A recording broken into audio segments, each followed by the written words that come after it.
Okay. effect. It seems like you've overcomplicated achieving this effect, because you don't need a fluid sim for this, nor do you need like real geometry. Um, did you see by any chance or come across the tutorial for a puddle? The puddle, yeah, I think I saw it. Yeah, Not I this one, saw, I saw that one. that one.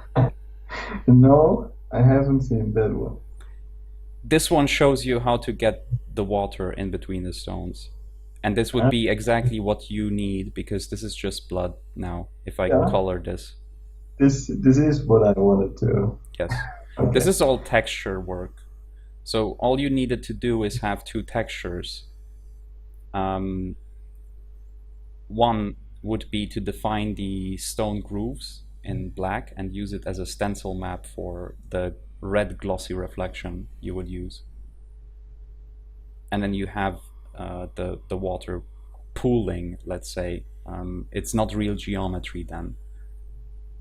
But Okay. look for this tutorial. I don't know where exactly it is because a lot of people have been replicating this tutorial a lot. So right now there's a bunch of them. There's even a procedural Puddles material on Blend Swap, so you can This one is download really it. nice, huh?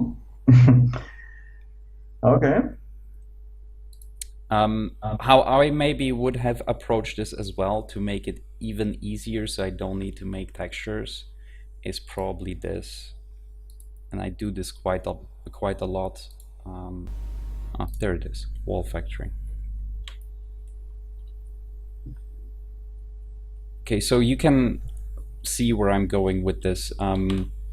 This is a plugin that comes with Blender, and you can create like masonry walls with it. If I turn off the opening, you will just get a brick wall. Mm. And then let's say I just flip this, down, scale it like this at a bevel.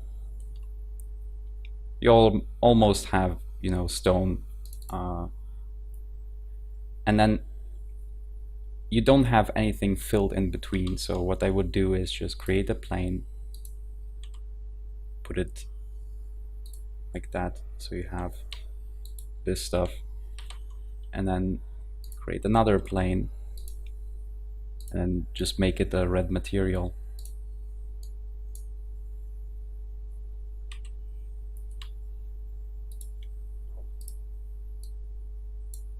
Right? Mhm.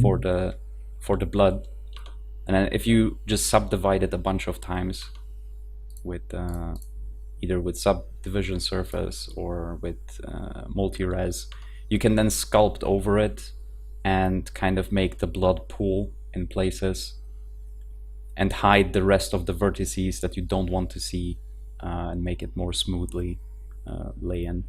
So this would be like 10 minutes of work to get the stone floor done in Mm. 3D. Okay, I should have known about this add-on.